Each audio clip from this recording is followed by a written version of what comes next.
So on Tuesday, we finished up male anatomy, and today and next Tuesday, we are going to talk about the female anatomy, female reproductive tract. I told y'all earlier that the female was the best sex, which is true.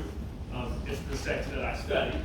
But also, this chapter is going to be the most important chapter for your success in this class, because the entirety of exam 2 is about the female, and the entirety of exam 4 is about the female.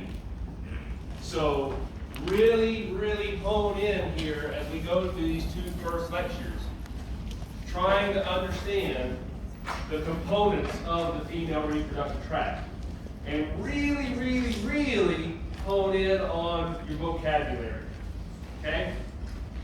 You know, one of the things that always struggle, or that people struggle with, is today we're going to learn about follicles, okay? What the structure is. Well, when I'm lecturing for exam 2, which is the hardest exam, I'm going to say the word follicle probably 1,000 times in terms of what it's doing and what hormones it's making and what its role is. And I'm just going to go, right? And I'm going to say follicle 1,000 times. And if you're sitting there going, what the hell is a follicle?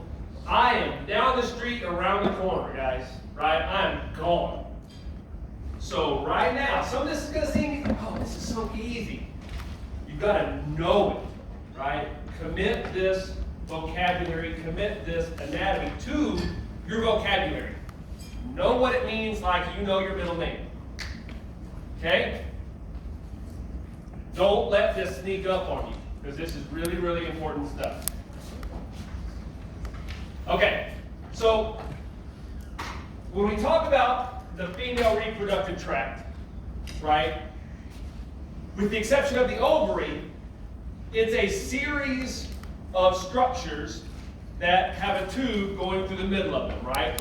You have the oviduct, then the uterus, then the cervix, and then the vagina. All connected, and they all have a central tube that connects the female reproductive tract. And all of that ends at the ovary. And so that tube is called the lumen. Okay? The lumen would be the passageway where sperm are going to come up. The lumen is going to be where our embryo is going to be fertilized and develop. And it's the passageway for our fetus to come out, right? Just outside of that lumen is a mucosal layer. It's a single cell layer called the mucosa. Okay? Now, the mucosa of the vagina does different things than the mucosa of the cervix, and which does different things than the mucosa of the uterus, right? And even within the uterus, the mucosa does something different on different days of the cycle. But all of these structures have a mucosal layer.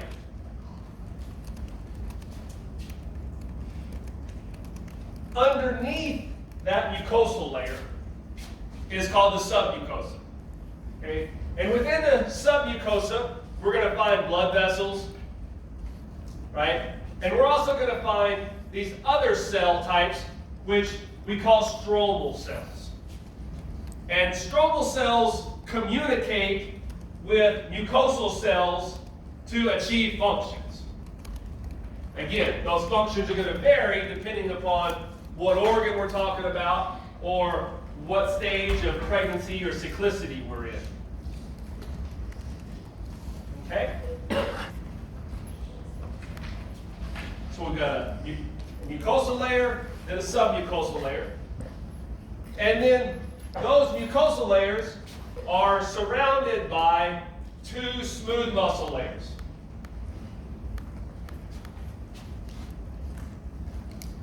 And obviously, these muscle layers are there to contract, right?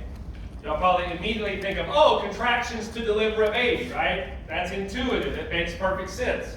And yes, that is a function of these two muscular layers.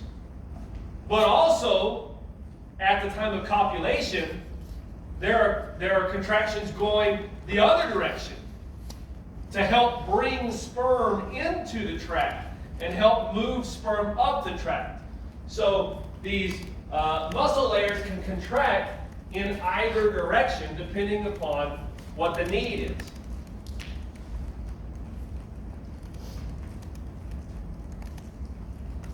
And then all of this is surrounded by a single serosal layer of connective tissue, just kind of hold everything together.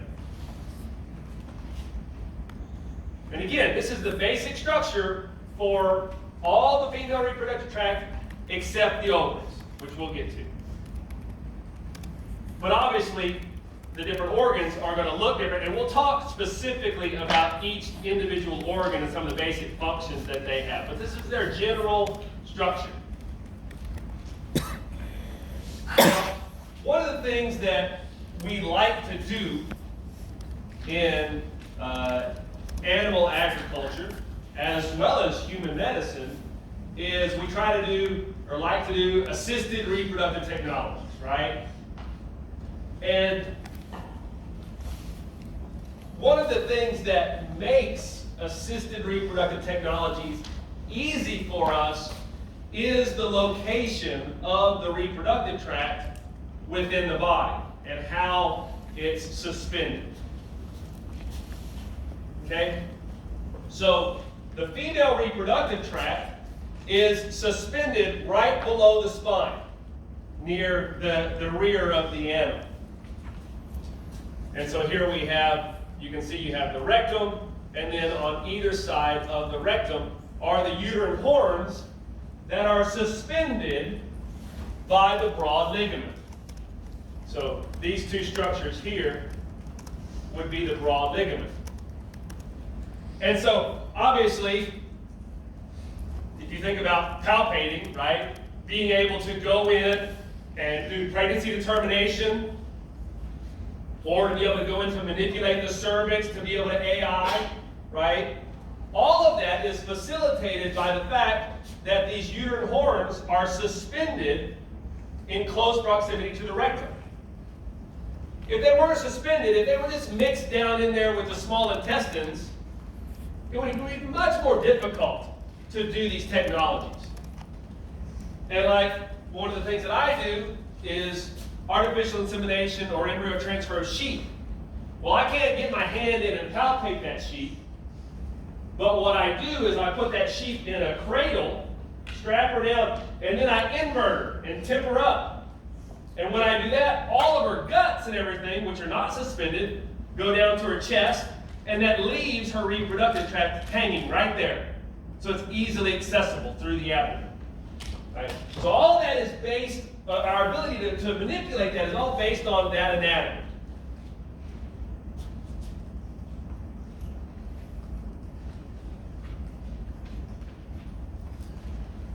Now this broad ligament is broken up into three different segments.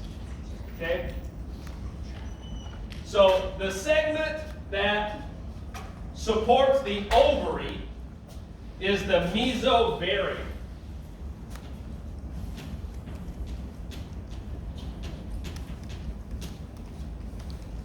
One of the things that we will find in our broad ligament, this is going to be our passageway for a lot of blood vessels in and out. So we would find the ovarian artery and the ovarian vein within the mesovarium, right?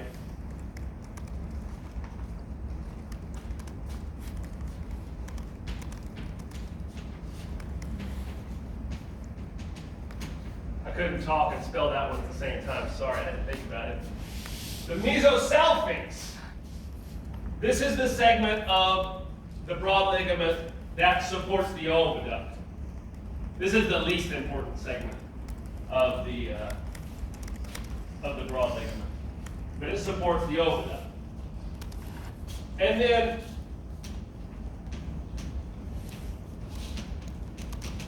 mesometrium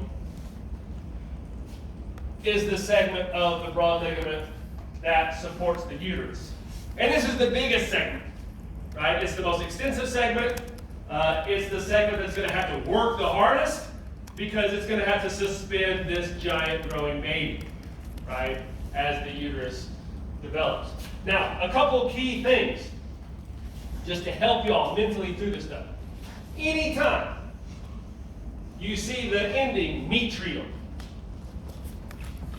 that by definition means uterus. We're going to add a few terms here in just a few minutes. Well, now by Tuesday, we'll add some terms that also have the suffix metrium. So if you see that, think uterus. Okay? Very, very important. Think uterus. So you don't have to say the mesometrium of the uterus because literally metrium says uterus. Okay? And then meso is going to be referring to the ligament, which will confuse you later on because we're going to add in myometrium instead of mesometrium. They're two different structures. So those are the three segments of the broad ligament, and again, they suspend the reproductive tract, and then they house the vasculature and lymphatic channels that support the female reproductive tract. Yeah? The oviduct. The oviduct. Okay, so that's the basic structure of the entire tract for all of our species. Just very basic. We'll get into species differences and functions later on. We're going to kind of pivot here for a minute, okay?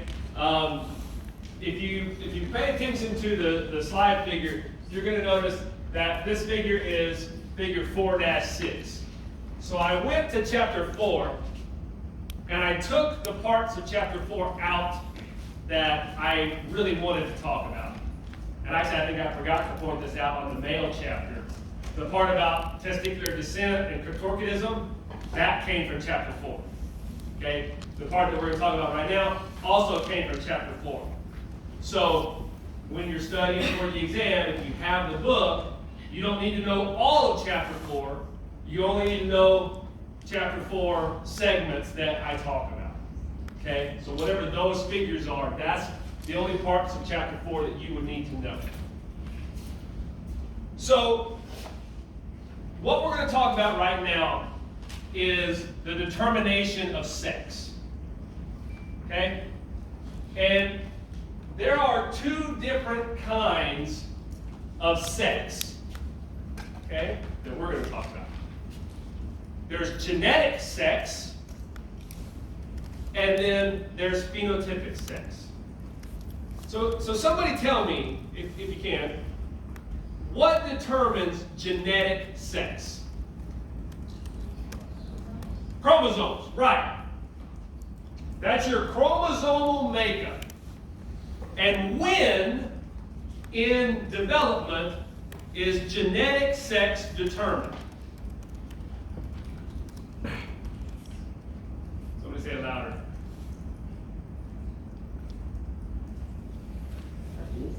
Fertilization, right. Because that's when the chromosomes came together, right? So genetic sex is determined by your chromosomal makeup, and the chromosomes are determined by whether the sperm has the X chromosome or the Y chromosome. Then at fertilization, genetic sex is determined. Done. End of story. Okay? And our two primary sexes are XX and XY. Although I do want to point out that there are anomalies to this, right? There are individuals who are XXY, XXXY, XYY because they get an extra copy of the sex chromosome. So there is genetic variance in genetic sex beyond just the straightforward XXXY. Okay? So that's genetic sex. So what's phenotypic sex? Visible traits, right? So we talk about the phenotype of an animal. We're talking about what it looks like. So if I'm talking about phenotypic sex, then what I'm talking about is what do the reproductive sex organs look like? Does this individual have testes and a penis? Or does this individual have ovaries and a uterus? Or something in between? Okay? That's genetic, or excuse me, that's phenotypic sex. Now, phenotypic sex is not determined at fertilization. Phenotypic sex develops, and there's some species differences here, but towards the end of the first third of gestation into the early second trimester. So what this slide depicts is the signals that determine phenotypic sex. So what happens is that there is a gene. That gene is TDF. It's also SRY, depending upon what you learn. So testes determining factor or SOXR something 9. That gene is located on the Y chromosome.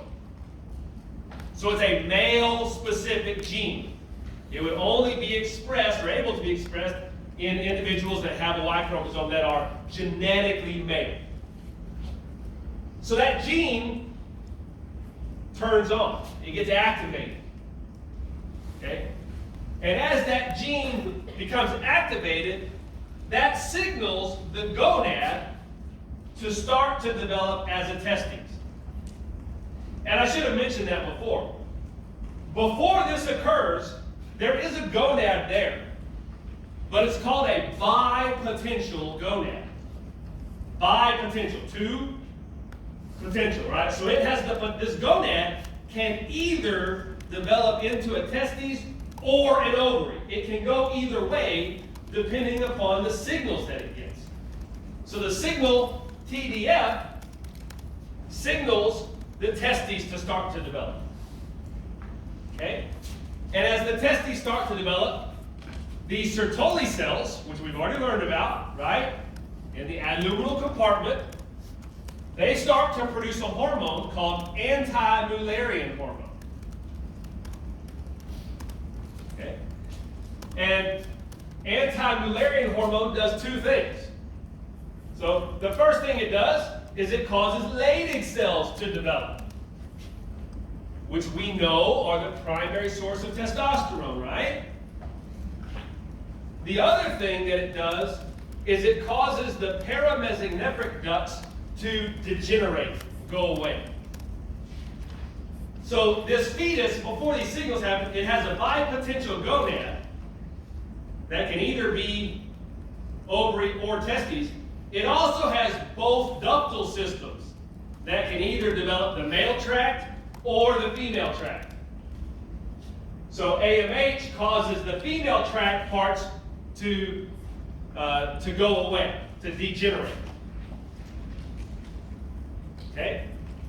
So our Leydig cells, as they develop, they start producing male sex steroids or androgens called testosterone and dihydrotestosterone, and both of these sex steroids stimulate the development of the male tract. Okay? And that's how we get a male reproductive tract phenotypic sex to develop. A female, on the other hand, with the female, right, she's XX, which means that her body does not possess the SRY or TDF gene, right, because that gene is only found on the Y chromosome. Okay? So in the absence of that gene, no TDF gets turned on, right? And if TDF does not get activated, then ovaries develop. If we get ovaries to develop instead of testes, there's no AMH, and the female reproductive tract is what develops. Now, you might think that if you look at that, well, that's pretty simple. So the female is the default state, right? And the tract has to be acted on to get the male. That's an overly simplistic view, right? There are hundreds of genes involved, if not thousands of genes, involved in the actual development of these tissues. But that first signal is whether TDF is expressed or not.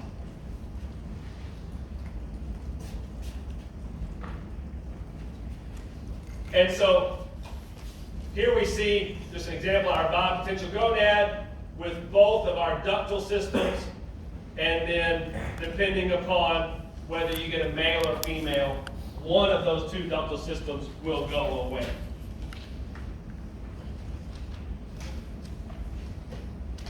So let me ask this question. In our livestock species, does this ever get messed up? Do you know an example of when it gets messed up? What we call it? Hermaphrodite? Hermaphrodite, yeah, that would be an example. There's a fairly common one in cattle. Has anybody ever heard the term free martin? That's twins, right. So a free martin is a situation that's specific to cattle when they have twins.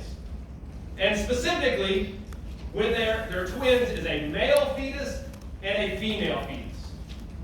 Okay? Sheep and goats have twins all the time, right? And having a male and female twin pair, no big deal, right? Sows have litters full of males and females. No big deal. We don't have that problem in those species. Their placentas are different, and their blood supplies are different. Cows were not designed to have twins. And when they do have twins, they share a common blood supply. Okay?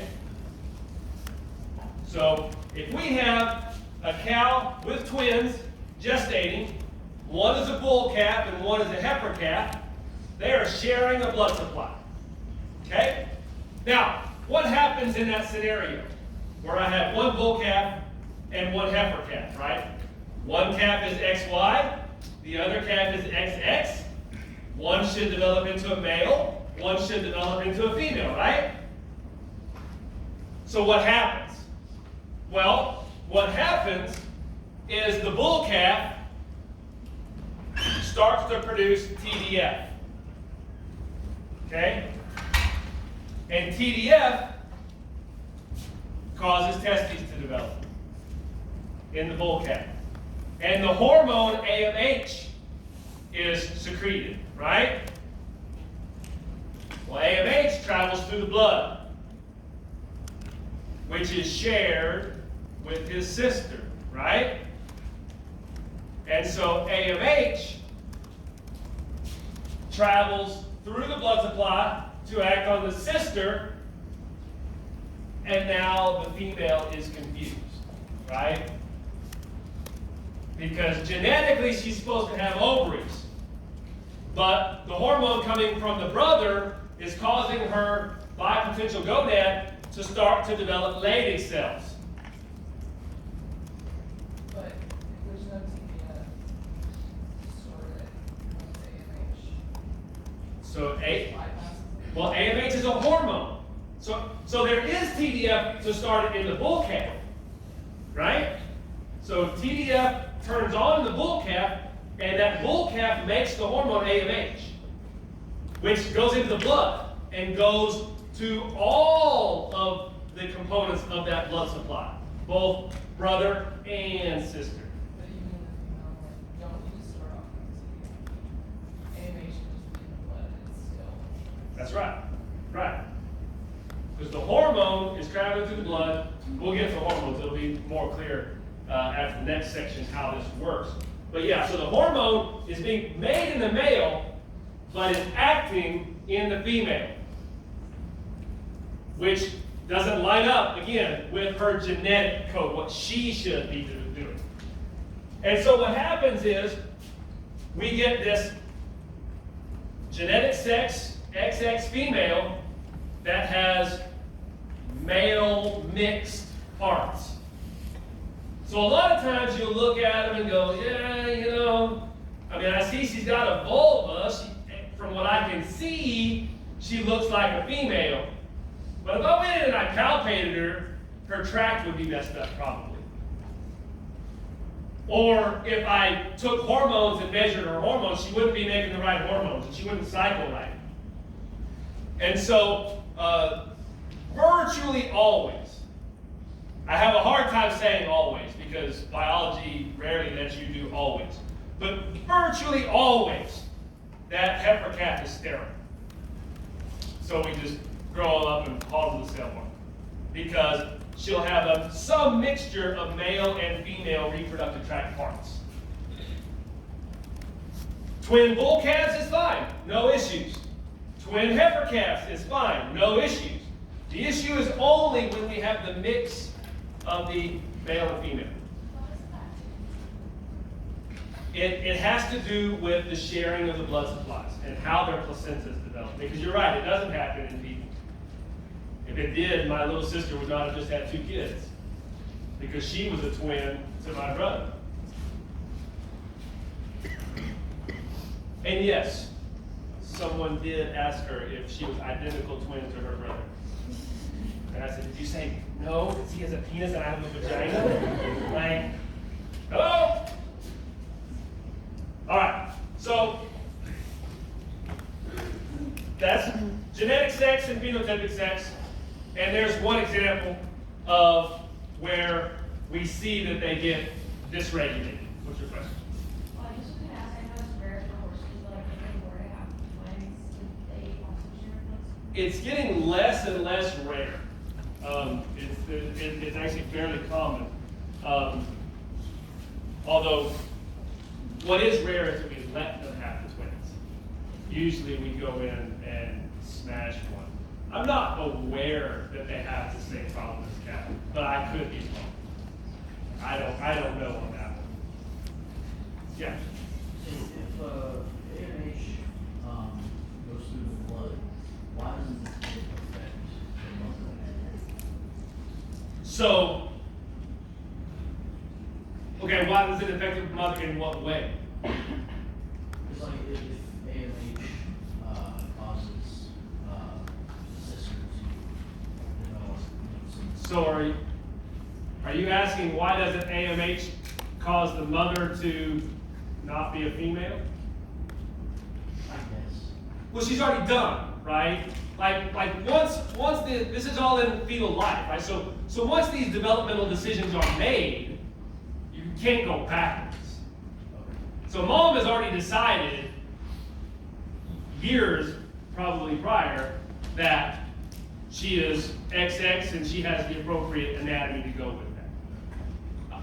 I mean, you're not wrong in thinking that hormones can pass from baby to mom.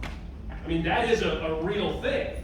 So, but it's just that mom is already differentiated, so that hormone wouldn't affect that process, but it might affect other things.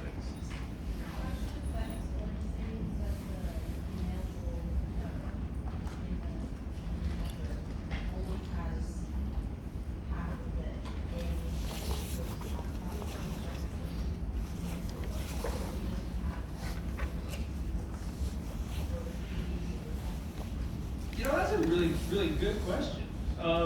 And I don't know the answer. I don't know that anybody's ever cared enough to look. Right? Well, so here's the thing.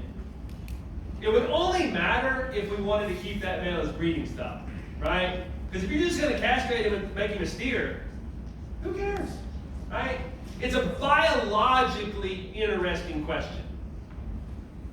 But is it productionally relevant enough to study, right? I mean, I get exactly what you're saying biologically. Is he making enough? But here's another thing to always think about, right? Especially for example, I'm going to show you picture after picture of hormone levels and patterns. If we all measured our estrogen levels. Okay, I got more ladies than guys. So let's say if all the ladies in here measure their estrogen levels, even if you were all on the same day of cycle, there would be tremendous biological variation, right? So all you would need is enough. And I don't know what the enough number is, right? And not some male, I mean, probably most males would make enough. But maybe a few wouldn't. I don't know. You have a question? Okay. All right. So let's move on. Fascinating conversation, but let's move on.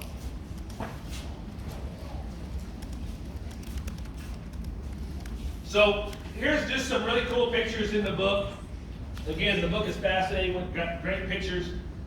Just showing that suspended reproductive tract. Here's our uterine horns here.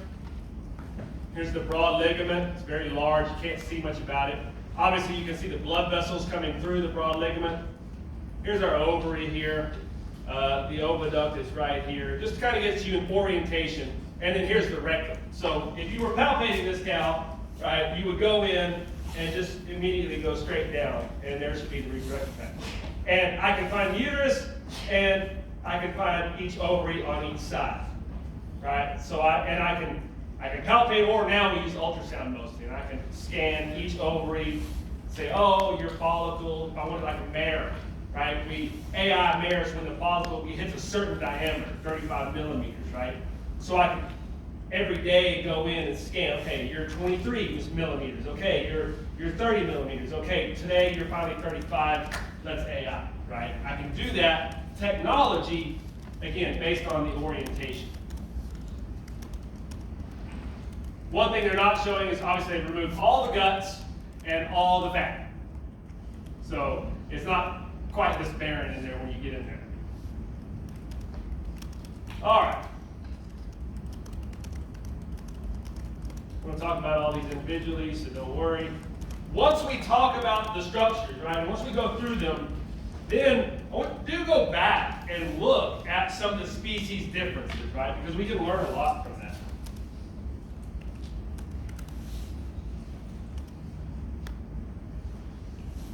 Okay, so I told y'all that blood flow, or the blood vessels go through the broad ligament, and that's what these pictures are showing. So they basically injected this cow with something that will fluoresce under X-ray in the blood. And so we can see here this vasculature, right? So we've got uterine artery, uterine veins. Here we've got the ovarian artery, ovarian veins. And this brings us to an interesting structure that we find in the female reproductive tract, particularly in our ruminants. Okay? And it's this area right here. Okay? So, what do you notice about this area right here?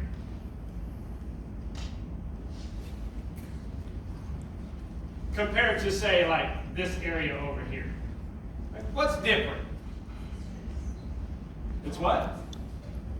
It's crumbling. It's convoluted, right?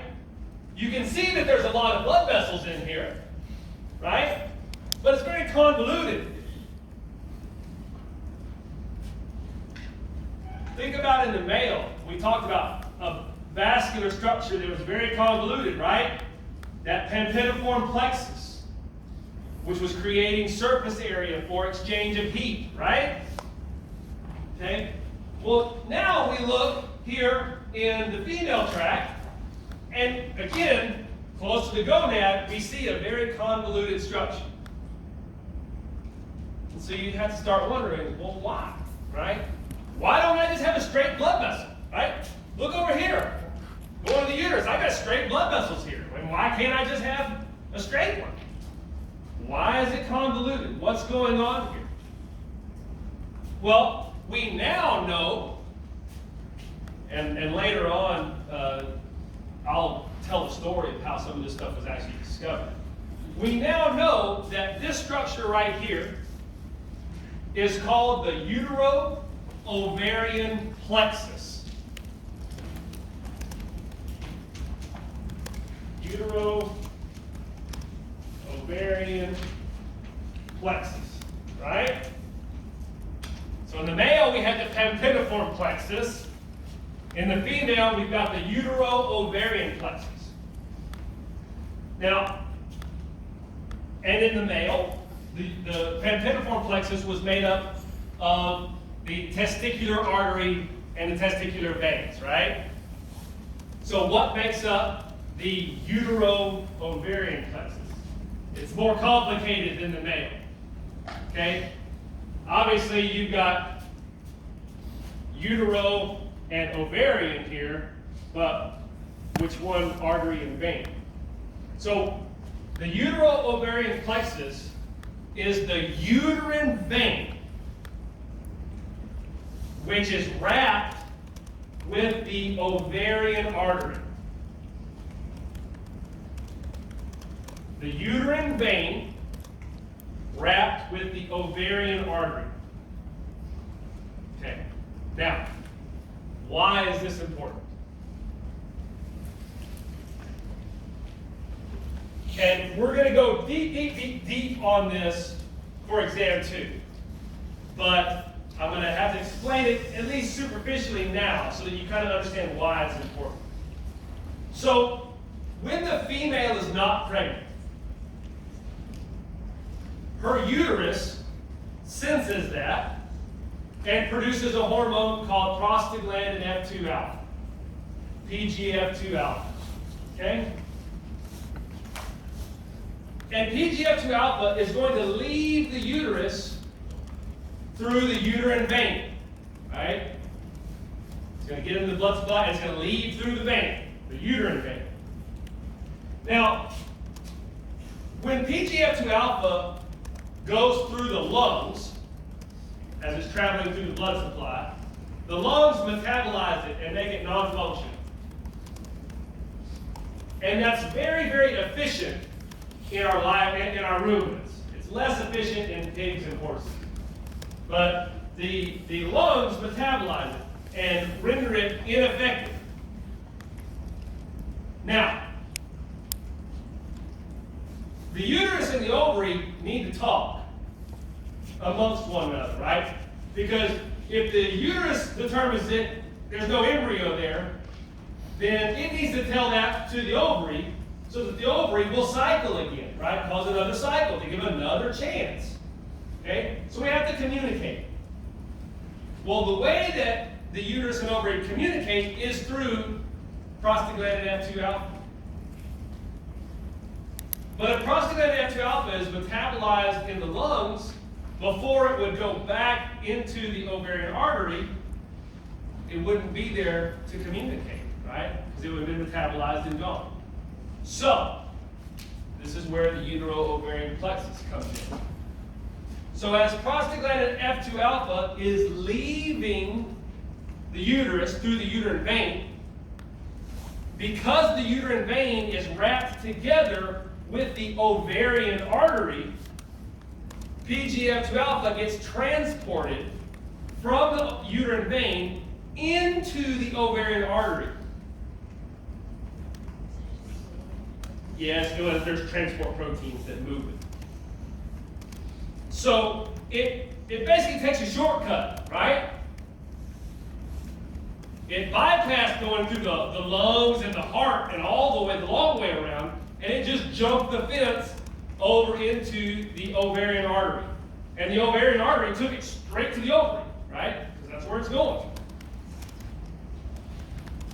So the utero-ovarian plexus allows the circulation, or components in the circulation, to bypass the systemic circulation going from the uterine vein into the ovarian artery. Now this is only important for PGF2 alpha because PGF2 alpha will be metabolized in the lungs. If that hormone is not metabolized in the lungs, it wouldn't matter. So that's the anatomical structure. And again, we'll come back to this functionally later on. But that's why this anatomical structure is there, why it's important.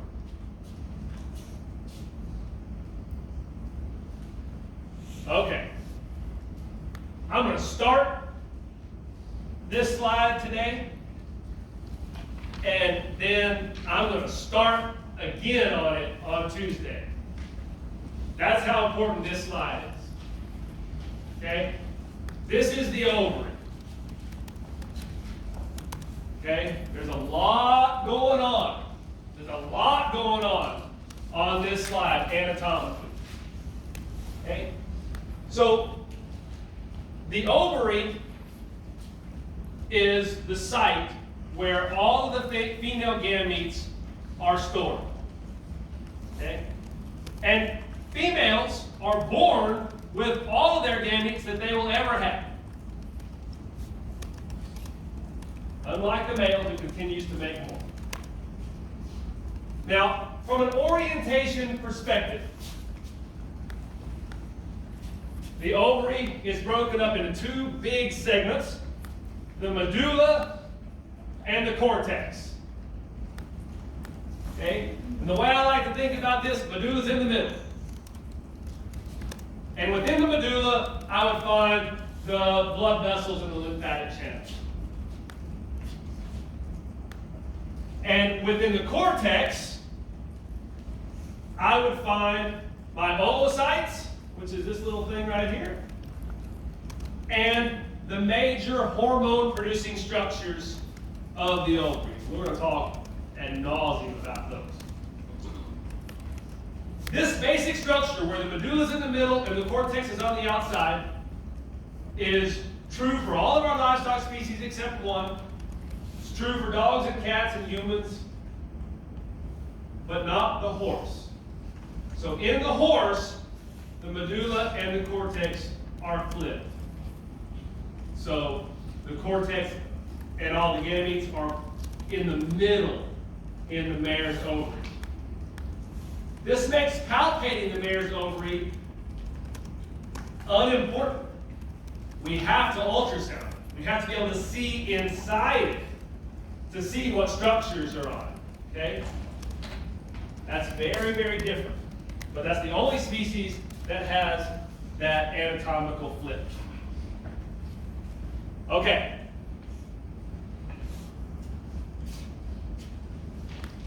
We're going to talk about two major structures that we find on the ovaries. Okay? And each one of those major structures produces a hormone, a steroid hormone. That's critically important. The first structure we're going to talk about are follicles. Okay? You'll notice here at the bottom, this is a primordial follicle. We're going to talk about different stages of development. But first things first, you need to know follicles. Okay? Within a follicle, I will find an oocyte. The oocyte is the gamete. From this point forward, I will never, ever, ever, ever, ever say the word egg. Okay? I hate when people refer to the oocyte as an egg. Chickens have eggs, right? Mammals have oocytes. Right? Here it is, right here, oocyte. So within every follicle, I will find an oocyte. Okay? That follicle is producing the hormone estrogen. So critically important to understand that follicles make estrogen. The bigger the follicle is, the more estrogen it makes. Okay. The second major structure that we will find on the ovary is the corpus luteum. That would be this structure right here, this yellow body. Corpus luteum. The corpus luteum produces the hormone progesterone. And one of the things that you probably remember from 107 is that we frequently refer to progesterone as the hormone of pregnancy, right? Progesterone is required to sustain pregnancy.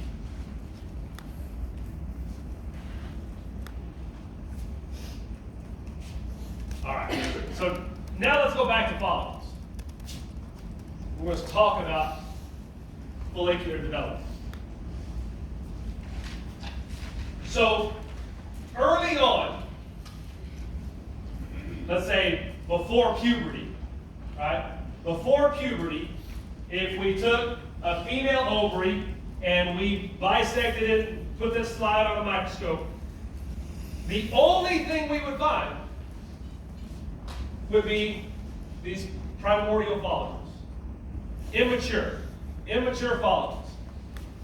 How would we know it's a primordial follicle? Well, we would see an oocyte, and we would see a single layer of cells surrounding that oocyte.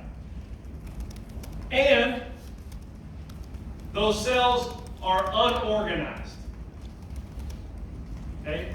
So a single layer of unorganized cells surrounding our oocyte is a primordial follicle. Even after puberty, the vast majority of the follicles are sitting there arrested in the primordial state.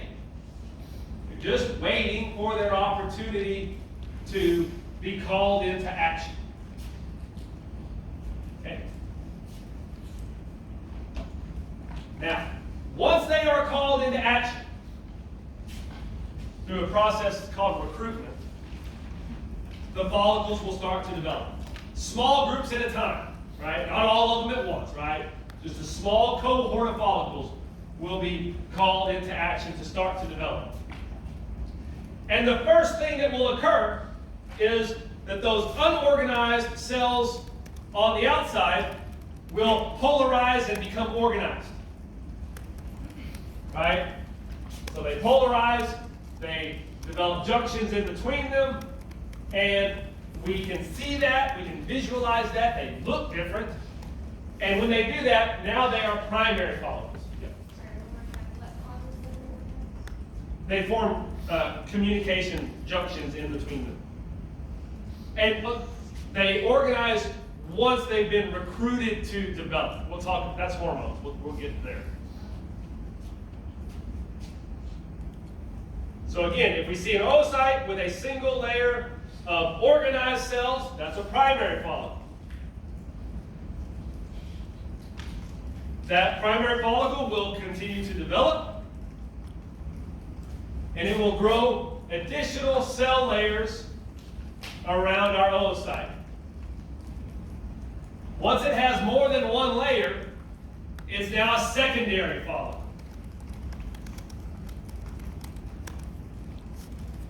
You'll also notice another term that popped up, the zona pellucida. So our oocyte is housed within a shell. That shell is the zona pellucida.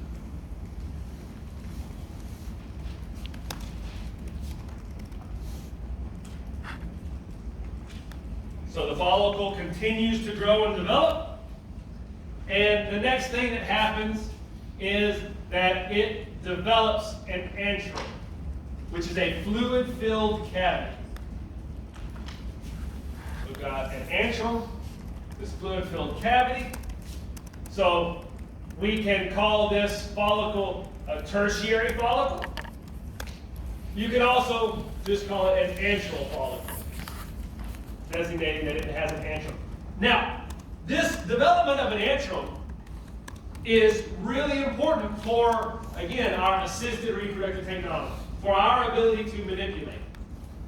The reason why is because when I use an ultrasound, fluid comes back black on the screen, and tissue comes back gray. So when I go in to ultrasound the ovary, irrespective of the species, the only thing that I can see with my ultrasound with clarity are the follicles that have developed an antrum. because I see the black cavity. Without that, I wouldn't know where they were. So you probably heard of in vitro fertilization, right? Well, to do in vitro fertilization, the first thing we have to go do is go get the oocytes. The way that we do that is through ultrasound-guided needles that aspirate those little antrons. This is true for cattle. This is also true for humans. That's how we do it. So the development of that antrum is critical for our visualization.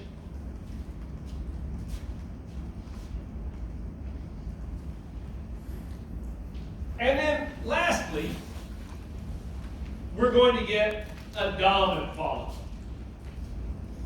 Okay? You might also see this referred to as a Graafian follicle, named after the guy who described it.